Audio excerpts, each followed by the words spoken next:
Hello दोस्तों, मैं उन्नीस शुक्ला आप सभी का स्वागत करता हूँ स्टडी टाइम में। और मैं आज लेके आऊँ, इससे पहले मैंने क्या किया था, प्रस्तावना preamble of Indian constitution class 9, इससे पहले वाली क्लास में हम लोगों ने स्टडी किया था। आज कुछ उस प्रेम्बल में थोड़ा टॉपिक रह गया था, वो आज हम उसको कंप्लीट कराएंगे। ठीक है, तो आज हमारा क्या है, प्रेम्बल ऑफ इंडियन कॉन्स्टिट्यूशन का पार्ट 2 वीडियो लेके आए हैं। इसमें आज जो कुछ भी बचा था वो प्रेम्बल से रिलेटेड जितने भी टॉपिक थे, कॉन्सेप्ट थे, वो आज मैं कंप्लीट करवा दूंगा। इससे पहले हम लोगों ने क्या किया था, पहले जाने थे कि प्रेम्बल हमारी है क्या, प्रस्तावना क्या है, और उसके बारे में ये जाने थे कि कितनी मतलब क्या क्या संविधान में लिखा गया है, सारा डिटेल में हम लोगों ने पढ़ा था। फिर लास्ट में हमने क्या बताया था कि जो प्रेम्बल है यानी कि भारतीय संविधान की प्रस्तावना है, वो कहाँ से ली गई है, वो अमेरिका के संविधान से ली गई है। और उस प्रस्तावना की भाषा कहाँ से ली गई है, ऑस्ट्रेलिया के संविधान से ली गई है। यहाँ तक हम लोगों ने पिछली क्लास में स्टडी किया था, और आज हम उसके आगे पढ़ते हैं। तो उसके आगे पढ़ते हैं तो बात हुई क्या कि सबसे पहले क्या हुआ, तो उसके बाद अब यहाँ के बाद क्या हुआ कि एक विवाद आया। कौन सा विवाद आया, जिसे हम लोग जानते हैं केशवानंद भारती विवाद के नाम से जानते हैं। कब आया था, 1973 में आया था। केशवानंद भारती विवाद जो आया था वो 1973 में आया था। अब देखिए होता क्या है, समझ लीजिए। एक विवाद आया, केशवानंद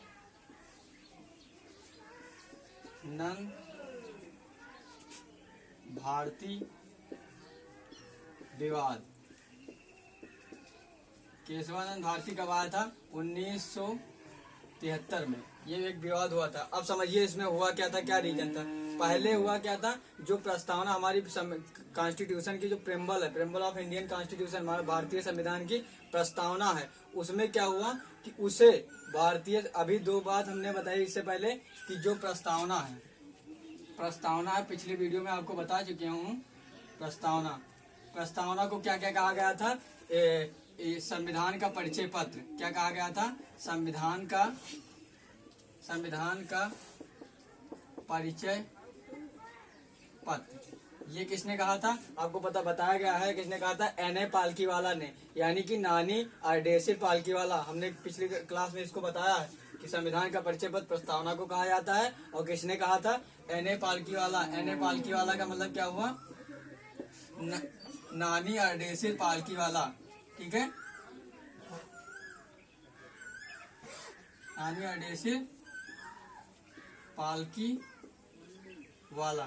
ठीक है, अब ध्यान रखेंगे। अब हुआ क्या कि उस समय की बात, जब ये विवाद आया था, तो उस विवाद के टाइम हुआ क्या, समझिए कि ये जो सुप्रीम कोर्ट है, हमारी सुप्रीम कोर्ट है, ध्यान रखिएगा, हमारी सुप्रीम कोर्ट है। हमारी सुप्रीम कोर्ट उस समय क्या मानती थी, इस प्रस्तावना को संविधान का हिस्सा नहीं मानती थी। हमारी जो सुप्रीम कोर्ट है वो उस भारतीय संविधान की प्रस्तावना को क्या कहती थी, वो ये नहीं मानती थी कि ये भारतीय संविधान का हिस्सा है। तब बाद में क्या हुआ कि केशवानंद भारती के बाद, केशवानंद भारती जो विवाद हुआ, इसके पश्चात क्या हुआ कि सुप्रीम कोर्ट ने माना कि जो प्रस्तावना प्रेम्बल ऑफ इंडियन कॉन्स्टिट्यूशन है वो संविधान का ही हिस्सा है। किसने माना, सुप्रीम कोर्ट ने। ये ध्यान रखिएगा, सुप्रीम कोर्ट ने क्या माना कि जो प्रेम्बल हमारी है वो क्या है। अब यहाँ से समझिएगा, बेस्ट कॉन्सेप्ट है, यहीं से आपको समझ में आ जाएंगी चीजें कि पहले क्या हुई, प्रस्तावना को क्या होता है, प्रस्तावना में परिवर्तन, जैसे कि आप संशोधन आज समझ रहे हैं, आज की डेट में क्या होता है, संशोधन किया जाता है संविधान में। लेकिन पहले क्या होता था कि बताया गया, ये कहा था 24वां संविधान संशोधन 1971 में, जिसके अनुसार क्या किया जाता है, मान के चलिए 24वां संविधान संशोधन क्या वो आया था, 1971 में आया था।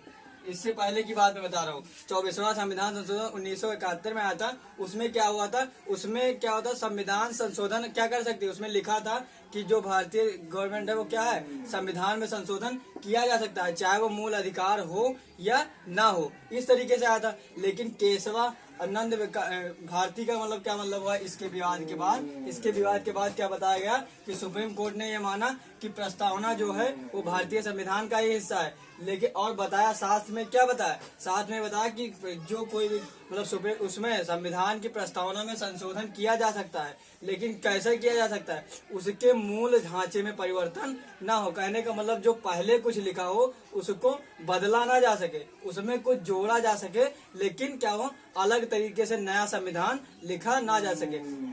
तब तक जब तक क्या हो उसके मूल अधिकारों का हनन ना होना चाहिए। जब तक वो कानून माना जाएगा, ये बताएगा कि जब तक कानून माना जाएगा तब तक जब तक उनका हमारा क्या हो व्यक्तियों नागरिकों के मूल अधिकारों का हनन ना हो। ये एक बात समझ में आई, फिर से एक बार रिपीट करते हैं। 24वां संविधान संशोधन 1971 में आया था, जिसमें क्या गया था कि संविधान में संशोधन किया जा सकता है, इतनी बात थी। लेकिन फिर केशवानंद भारती विवाद के बाद 1973 के बाद क्या हुआ, सुप्रीम कोर्ट तो पहले मानती नहीं थी कि जो प्रेम्बल है हमारी वो भारतीय संविधान का हिस्सा है, ठीक है। लेकिन बाद में जब इसने माना और साथ में बताया कि संविधान में संशोधन किया जा सकता है, लेकिन संविधान की प्रस्तावना में संशोधन किया जा सकता है, लेकिन एक बात का ध्यान होना चाहिए कि उसके मूल ढांचे में परिवर्तन नहीं होना चाहिए। मतलब जो पहले कुछ लिखा हो वो वर्ड वो शब्द नष्ट ना हो, और इस बात साथ साथ कि व्यक्तियों यानी नागरिकों के मूल अधिकारों का हनन नहीं होना चाहिए। दो चीज ध्यान रखें, मूल ढांचा, आप ध्यान रखिए कि दो चीजों का ध्यान होना चाहिए। कौन कौन सी चीजों का? एक मूल ढांचा, हमारा मूल ढांचा नष्ट ना हो, नष्ट ना हो। और दूसरी बात क्या बताई गई कि मूल अधिकारों का हनन, यानी कि उस पर कोई प्रभाव ना पड़े, हनन ना हो। ये चीज ध्यान रखा। संविधान में परिवर्तन होगा तो मूल ढांचा नष्ट ना हो, जो पहले जो कुछ लिखा हो, यानी कि नए तरीके से संविधान लिखा नहीं जा सकता। संविधान में केवल संशोधन किया जा सकता है, नए तरीके से लिखा नहीं जा सकता। और एक बात और ध्यान रखिए कि उस समय चीफ जस्टिस ऑफ इंडिया कौन थे, यानी कि सुप्रीम कोर्ट के भारतीय मुख्य न्यायाधीश कौन थे? देखिए, भारत के मुख्य न्यायाधीश उस समय थे मोहम्मद हिदायतुल्लाह। ये जान के चलिए, ये उस समय चीफ जस्टिस ऑफ इंडिया थे। कौन? सीजेआई, जिसे हम क्या कहते हैं, CJI, chief justice of India. कौन थे? मोहम्मद हिदायतुल्लाह। उस समय जब ये क्या होता था, केशवानंद भारती विवाद आया था, तो उस समय क्या बताया गया कि उस समय चीफ जस्टिस ऑफ इंडिया कौन थे? मोहम्मद हिदायतुल्लाह। 24वां संविधान संशोधन 1971 में आया, जिसमें क्या किया गया, कहा गया कि संविधान में क्या किया जाए, संशोधन किया जा सकता है। उसके बाद क्या हुआ, इससे पहले प्रस्तावना को सुप्रीम कोर्ट क्या मानती थी कि ये भारतीय संविधान का हिस्सा नहीं है। लेकिन केशवानंद भारती विवाद के बाद क्या हुआ, सुप्रीम कोर्ट ने बताया कि ये माना कि जो प्रस्तावना है वो भारतीय संविधान का ही हिस्सा है, और यह बताया कि संविधान की प्रस्तावना में क्या हुआ, संशोधन किया जा सकता है। लेकिन ये ध्यान रखना होगा कि क्या होगा, उसके मूल ढांचे में कोई भी परिवर्तन ना हो, जो कि पहले से लिखा हुआ है संविधान उसमें परिवर्तन ना हो। और इस बात का ध्यान, और एक बात और कि मूल अधिकारों का हनन ना हो। इतना ध्यान में रखते हुए क्या किया जा सकता है, संविधान में संशोधन किया जा सकता है। ये बात क्लियर हुई। उस समय सुप्रीम कोर्ट से सीजेआई मतलब चीफ जस्टिस ऑफ इंडिया कौन थे? मोहम्मद हिदायतुल्लाह। ये बात क्लियर है कि संविधान संशोधन किया जा सकता है। क्या रूल हुआ, केशवानंद भारती विवाद के बाद आपको बताया गया कि संशोधन किया जाए, लेकिन उसके मूल ढांचे में परिवर्तन ना हो और ना ही नागरिकों के मूल अधिकारों का हनन हो। तो इस 42वां संविधान संशोधन, कौन सा संविधान संशोधन? 42वां संवैधानिक संशोधन, 42वां संवैधानिक संशोधन कब हुआ? 1976 में किया गया। 1976 में किया गया, और जिसके द्वारा क्या बताया गया, जिसमें प्रस्तावना में क्या किया गया संशोधन, प्रस्तावना में क्या किया गया, 3 नए शब्द जोड़े गए। कौन कौन से? समाजवादी, पंथ निरपेक्षता और अखंडता। 3 जो आपको मैंने पिछले वीडियो में आपको बताया है, समाजवादी, पंथ निरपेक्षता और क्या हुआ, अखंडता। मतलब इससे पहले ये 3 शब्द प्रस्तावना में नहीं थे। ये 3 शब्द 42वां संवैधानिक संशोधन 1976 द्वारा ही प्रस्तावना में, भारतीय संविधान की प्रस्तावना में जोड़े गए हैं। समाजवादी संविधान की प्रस्तावना में, दूसरा पंथ निरपेक्षता और तीसरा अखंडता।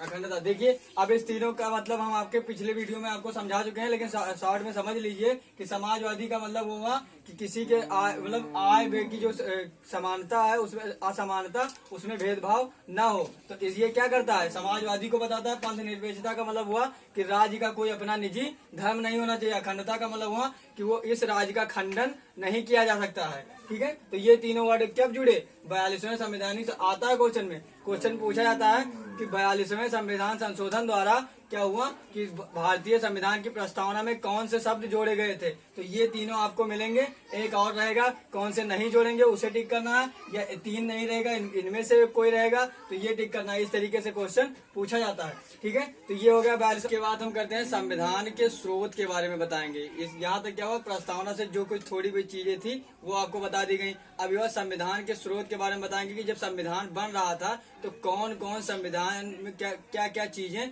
संविधान में कहां कहां से जोड़ी गई, इसके बारे में आपको बताएंगे। जो भारतीय संविधान बना है आज बोर्ड से, बहुत ही बड़ा संविधान, विश्व का सबसे बड़ा संविधान है, तो वो कहां से कौन कौन सी चीजें क्या हुई संविधान में जोड़ी गई। तो सबसे पहले आज हम ध्यान रखेंगे कहां से, संविधान के स्रोत। अब देखिए एक हम हेडिंग लिखते हैं, संविधान के स्रोत। संविधान के स्रोत, ठीक है। अब देखिए हुआ क्या कि परामर्श, इससे पहले हमने आपको बता चुका हूं कि परामर्श समिति थी। परामर्श समिति द्वारा क्या किया गया, 60 देशों के, कितने देशों के, लगभग 60 देशों के, लगभग 60 देशों के संविधानों के मुख्य पॉइंट लिए गए। किसके, परामर्श द्वारा। ये समय किसके समय, संविधान के निर्माण के समय की बात कर रहा हूं मैं कि 60 देशों, ये संविधान के निर्माण के समय, के निर्माण के समय की बात है। थोड़ा समझ लीजिए कि कैसे कैसे संविधान में चीजों को जोड़ा गया। तो क्या हुआ, परामर्श समिति द्वारा, परामर्श समिति द्वारा 60 देशों के मुख्य संविधानों के मुख्य पॉइंट को लिया गया। किसके, लगभग, अब 60 देश के नाम तो मैं आपको नहीं बता सकता हूं, लेकिन ये समझिए कि लगभग 60 देशों के संविधानों के मुख्य पॉइंट को, मतलब कि मुख्य पॉइंट को जोड़ा गया। किसमें, भारतीय संविधान में। भारतीय संविधान में संविधान निर्माण के समय 60 देशों के मुख्य संविधानों के मुख्य पॉइंट को परामर्श समिति द्वारा संविधान में, भारतीय संविधान में जोड़ा गया। और क्या कि कुछ मुख्य पॉइंट, इसके कौन से, कुछ मुख्य पॉइंट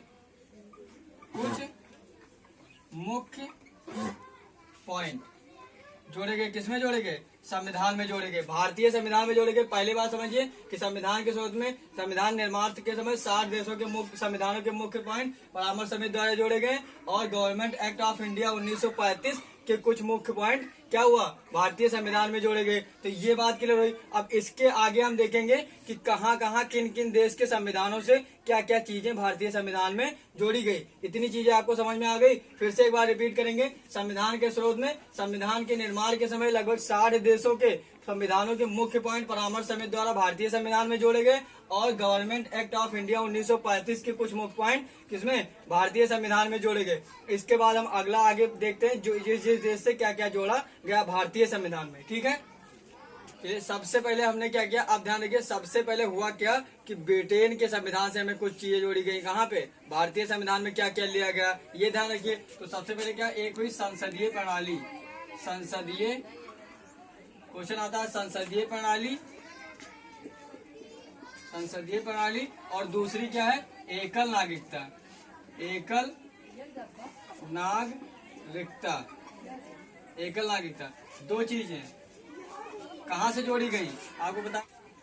ठीक है, कहां से, संसदीय। क्वेश्चन आता है कि संसदीय प्रणाली किस संविधान से जोड़ी गई है। अमेरिका का संविधान, ऑस्ट्रेलिया का संविधान और कहीं का इटली का संविधान, सभी संविधानों का ऑप्शन में दिया रहेगा। तो आप किसे टिक करेंगे, ब्रिटेन के संविधान से। ठीक है, ये चीजें हो गई। अगला पॉइंट हम देखते हैं कौन है। चलिए अब ये इसके आगे हम बात करते हैं। यहाँ तो आपको पता चल गया कि संसदीय प्रणाली और एकल नागरिकता कहाँ किस संविधान से जोड़ी गई है भारतीय संविधान, ब्रिटेन के संविधान से। फिर अगला क्या आता है, मौलिक अधिकार, स्वतंत्र न्यायपालिका, न्याय पुनर्विलोकन और महाभियोग प्रक्रिया। ये सब किसके संविधान से, कहाँ के संविधान से लिए गए हैं, तो ये आपको पता होना चाहिए। ये चारों कहाँ से लिए गए हैं, अमेरिका के संविधान से। अमेरिका के संविधान, अमेरिका के संविधान से जोड़े गए हैं। किसके? भारतीय संविधान में जोड़े गए। ये सब पॉइंट कहाँ से जोड़े गए हैं? भारतीय संविधान में, अमेरिका के संविधान से। अगला हम देखते हैं प्रस्तावना की भाषा, समवर्ती सूची, संयुक्त बैठक। ये तीन चीजें कहाँ से जोड़ी गई हैं? ये तीन चीजें जोड़ी गई हैं ऑस्ट्रेलिया के संविधान से। ऑस्ट्रेलिया के संविधान, ठीक है, ऑस्ट्रेलिया के संविधान से जोड़ी गई है। अब ये ध्यान रखिए, अब संयुक्त बैठक थोड़ा अब शॉर्ट में बता देंगे। जैसे कि यहाँ पे क्या है? न्यायिक पुनर्विलोकन। ये आर्टिकल 137, क्या है? आर्टिकल 137 में आपको मिलेगा। संविधान के आर्टिकल 37 में महाभियोग न्यायिक पुनर्विलोकन प्रक्रिया को बताया गया है, ठीक है। और इसमें जैसे अब आपको बताऊंगा संयुक्त बैठक क्या होती है, इसमें शॉर्ट में समझ लीजिए। इन सब टॉपिक का जो कुछ मैं आपको यहाँ बता रहा हूँ, मौलिक अधिकार है, स्वतंत्र न्यायपालिका है, न्यायिक पुनर्विलोकन है, महाभियोग है, इन सबको हम क्या करेंगे? डिटेल में आगे अगली वाले क्लास में क्या करेंगे? कभी भी एक एक टॉपिक हम आपको डिटेल में समझाएंगे। कुछ भी वर्ड यहाँ पे लिखा है ये समझिए कि धैर्य रखिए, मेरे साथ जुड़े रहिए। ये मान के चलिए कि कंप्लीट पॉलिटी एक एक टॉपिक डिटेल में आपको पढ़ने को मिलेगा।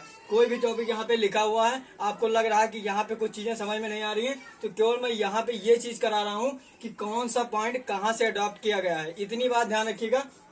बाकी जितना कुछ वर्ड आपको मिल रहा है ये आपको मैं डिटेल में हर टॉपिक का, जितने कुछ एकल नागरिकता है, संसदीय प्रणाली है या मौलिक अधिकार है, इन सभी चीजों को मैं डिटेल में पढ़ाऊंगा एकदम कंप्लीट। ये अगर आपके यहाँ से पॉलिटी आपने पढ़ ली तो फिर कहीं से आपके एक चलिए मान के चलिए कि किसी भी एग्जाम के लिए, पॉलिटी के लिए आपको कहीं भी कोई भी वीडियो नहीं देखना पड़ेगा। इस बात का विश्वास रखिए। तो आप यहाँ पे केवल इतनी बात समझिए कि कौन सा पॉइंट किस देश के संविधान से भारतीय संविधान में जोड़ा गया है।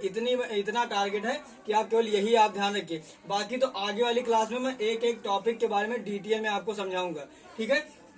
यहाँ पे जितना बता रहा हूँ ये चीज आपको केवल करना, आपको एक कॉन्सेप्ट देखना, केवल ये आपको दिमाग में रखना है कि कौन सा पॉइंट किस संविधान से कि अपने भारतीय संविधान में जोड़ा गया है। बस इतना टारगेट रखना है। तो बाकी कौन क्या है इसके बारे में मैं आपको डिटेल में विधिवत समझाऊंगा। कंप्लीट पॉलिटी यहाँ से पढ़ाई जाएगी, ठीक है।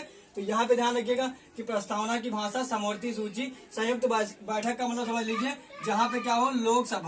लोकसभा और प्लस राज्यसभा, क्या हो? लोकसभा और राज्यसभा दोनों एक साथ बैठक करती हैं किसी मीटिंग के लिए, वहाँ उसे संयुक्त बैठक कहा जाता है। अब इस संयुक्त बैठक के बारे में आपको डिटेल में बताऊंगा, समवर्ती सूची के बारे में बताऊंगा, प्रस्तावना की भाषा आपको समझ में आ चुकी है। इसके पहले मैं आपको बता चुका हूँ महाभियोग क्या है, न्यायिक पुनर्विलोकन क्या है, स्वतंत्र न्यायपालिका क्या है। इन सब चीजों का मैं डिटेल में आपको कंप्लीट, कोई भी यहाँ पे वर्ड आप दिख रहा है आपको, तो क्या करूंगा मैं आगे अलग अलग डिटेल में सारी क्लासें मैं आपको प्रोवाइड कराऊंगा। ये आप ना समझिए कि यहाँ मैं आपको यहाँ बता के छोड़ रहा हूँ। यहाँ केवल हमारा टारगेट क्या है कि सभी पॉइंट को केवल संविधान से लिंक कराना कि कहाँ से क्या लिया गया है, इतना टारगेट रहेगा, ठीक है। तो अब इसकी पता चल गया आपको, 3 संविधानों के बारे में बता दिया गया।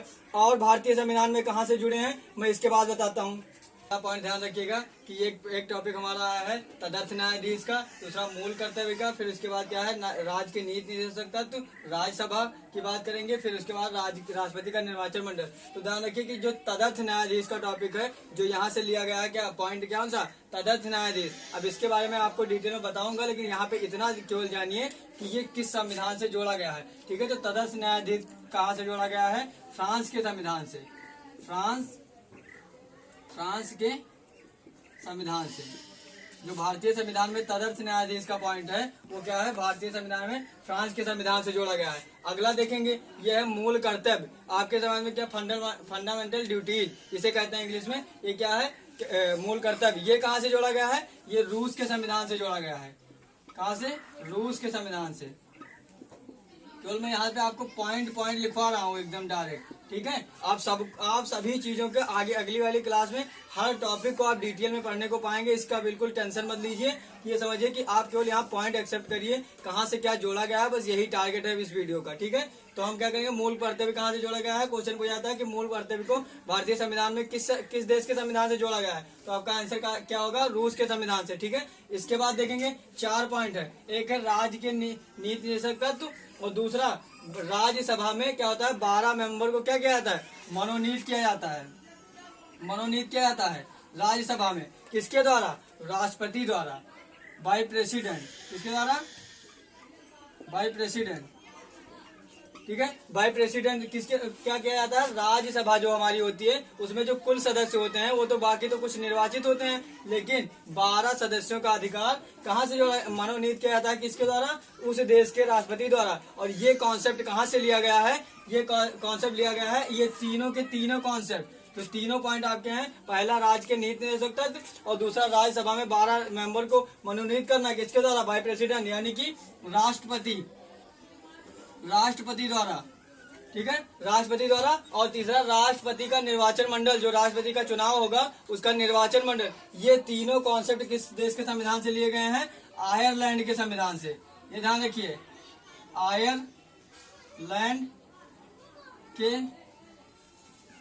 संविधान से, ठीक है। इतनी बात ध्यान रखिएगा कि आयरलैंड के संविधान। अब ये इतनी बात के लिए ये समझ लीजिए कि आपको इसीलिए क्या होता है कि भारत का संविधान विश्व का सबसे बड़ा संविधान है, लगभग सभी देशों से क्या क्या चीजें होती हैं सब चीजें उसमें जोड़ी गई हैं। तो ये इतना क्लियर हुआ। इसके आगे हम देखते हैं अगला क्या कहाँ से लिया गया है। चलिए अब इसके बाद हम क्या देखते हैं, पॉइंट हमको मिला है अर्धसंघीय व्यवस्था का। अर्धसंघीय व्यवस्था तथा राज्यपाल की नियुक्ति तथा उपराज्यपाल और प्रशासक, उनके जो उपराज्यपाल हैं उन राज्यों के, और प्रशासक की नियुक्ति कहाँ से होती है, किस संविधान से प्रक्रिया जोड़ी गई है। तो आप ये ध्यान रखिए कि ये पॉइंट, इसमें क्या होगा, जो अर्धसंघीय व्यवस्था है इसमें आपको समझना होगा कि जो हमारा सेंट्रल है यानी कि केंद्र जो है इसकी शक्तिशाली, इसकी जो शक्ति है वो प्रभाव मतलब इसकी शक्ति क्या होगी, प्रभाव मतलब सर्वोच्च होगी। इसमें जो अर्धसंघीय व्यवस्था है इसमें केंद्र मतलब राज्य की शक्ति से केंद्र की शक्ति जो होगी वो सर्वोच्च मानी जाएगी, ठीक है। तो यहाँ पे लिख सकते हैं कि अर्धसंघीय व्यवस्था में केंद्र सर्वोच्च होगा, ठीक है। अब ये आपको ध्यान रखना होगा कि राज्यपाल की नियुक्ति तथा उपराज्यपाल और प्रशासक की नियुक्ति, ये किससे जो ये नियुक्ति का, राज्यपाल और उपराज्यपाल का चुनाव नहीं होता है, इलेक्शन नहीं मतलब वोट नहीं किए जाते हैं, इन्हें क्या किया जाता है, उस देश के राष्ट्रपति द्वारा मतलब राष्ट्रपति द्वारा, उसी देश के राष्ट्रपति द्वारा ये मनोनीत किए जाते हैं, राष्ट्रपति द्वारा। ये कॉन्सेप्ट कहाँ से लिया गया है, उपराज्यपाल भी प्रशासक ये कुछ हैं और ये राज्यपाल ये उस देश के राष्ट्रपति द्वारा मनोनीत किए जाते हैं। ये ध्यान रखिएगा, उस देश के द्वारा मनोनीत किए जाएंगे। और अर्धसंघीय व्यवस्था जिसमें केंद्र सर्वोच्च होगा, ये दोनों कॉन्सेप्ट कहाँ से लिए गए हैं, ये लिए गए हैं कनाडा के संविधान से। ये ध्यान रखिए, भारतीय संविधान में कनाडा के संविधान, ठीक है, कनाडा के संविधान से लिया गया है, ठीक। अब अगला पॉइंट आता है हमारा संविधान संशोधन प्रक्रिया। जो हमारी संविधान संशोधन प्रक्रिया है ये कहाँ से ली गई है, ठीक है। संविधान संशोधन प्रक्रिया हमारी ली गई है दक्षिण अफ्रीका के संविधान से। कहाँ से, साउथ अफ्रीका, दक्षिण अफ्रीका के संविधान से, ठीक है। दक्षिण अफ्रीका के संविधान से ली गई है। क्या ली गई है, संविधान जिसमें क्या होता है, आज देखते हैं आप संविधान में संशोधन मतलब परिवर्तन, नए नए वर्ड जोड़े जाते हैं। नया संविधान तो नहीं लिखा जा सकता है, लेकिन क्या होता है नए नए परिवर्तन होते रहते हैं संविधान में। ये प्रक्रिया कहाँ से ली गई है, दक्षिण अफ्रीका के संविधान से, ठीक है, भारतीय संविधान में जोड़ी गई। अगला हमारा क्या आता है, विधि द्वारा स्थापित प्रक्रिया, जो कानूनी प्रक्रिया है वो किस देश के संविधान से ली गई है, वो ली गई है हमारी जापान के संविधान से। ये देखिए, विधि द्वारा स्थापित प्रक्रिया किस संविधान से ली गई है, जापान के संविधान से। भारतीय संविधान में कहाँ से जोड़ी गई है, जापान के संविधान से। क्वेश्चन आता है कि विधि द्वारा स्थापित प्रक्रिया किस संविधान से ली गई है, जापान से, दक्षिण अफ्रीका से, या कनाडा से, या आयरलैंड से। तो आप क्या टिक करके आएंगे, जापान के संविधान से, ठीक है। ये आपको पता चला। लास्ट हमारा क्या बनता है, लास्ट हमारा आ गया आपात उपबंध। एक आपको मिलेगा क्वेश्चन, आपात उपबंध, जिसे आप इंग्लिश में कहते हैं इमरजेंसी। जो इमरजेंसी प्रक्रिया है ये किसके संविधान से ली गई है, आपात उपबंध। तो ये ध्यान रखिएगा, जर्मनी के सिद्धांत से। कहाँ से, जर्मनी के संविधान से, जर्मनी के संविधान से। अगली हमारी लास्ट में जो होगी, आपात उपबंध कहाँ से लिया गया है, जर्मनी के संविधान से। और ये ध्यान रखिए कि जर्मनी के क्या कहते हैं, जो संसद है, जर्मनी की जो संसद है उसका नाम कभी कभी पूछा जाता है। तो यहीं पे मैं आपको बता दूं कि जर्मनी का जो संसद है, संसद उसका नाम क्या है, बीमर। ये पूछा जाता है, क्या है, बीमर। जर्मनी की जो संसद है वो कहाँ से है, वो बीमर कही जाती है। जर्मनी के संसद का नाम क्या है, बीमर है। और आपात मतलब इमरजेंसी की जो प्रक्रिया है वो भारतीय संविधान में किस संविधान से जोड़ी गई है, जर्मनी संविधान से। और इसके बाद अर्धसंघीय व्यवस्था, राज्यपाल की नियुक्ति राष्ट्रपति द्वारा, इन सब व्यवस्था कनाडा के संविधान से, तथा संविधान संशोधन प्रक्रिया दक्षिण अफ्रीका के संविधान से। और विधि द्वारा क्या कहते हैं, विधि द्वारा स्थापित प्रक्रिया जापान के संविधान से जोड़ी गई है भारतीय संविधान। इसलिए आप देखिए कि इतने सारे पॉइंट अलग अलग देशों के संविधान से जोड़े गए हैं। इस तरीके से आपको क्या पता चलता है कि अब इसी वजह से देखिए कि भारतीय संविधान विश्व का सबसे बड़ा लिखित संविधान है।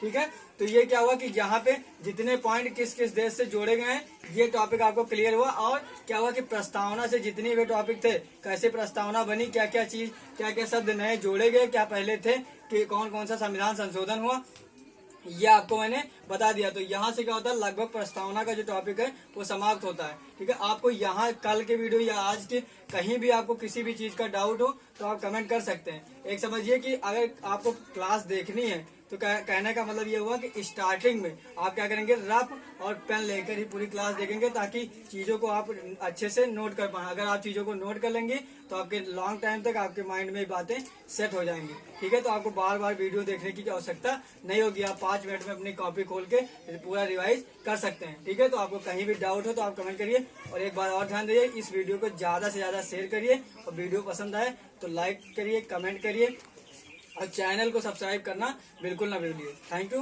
क्लास।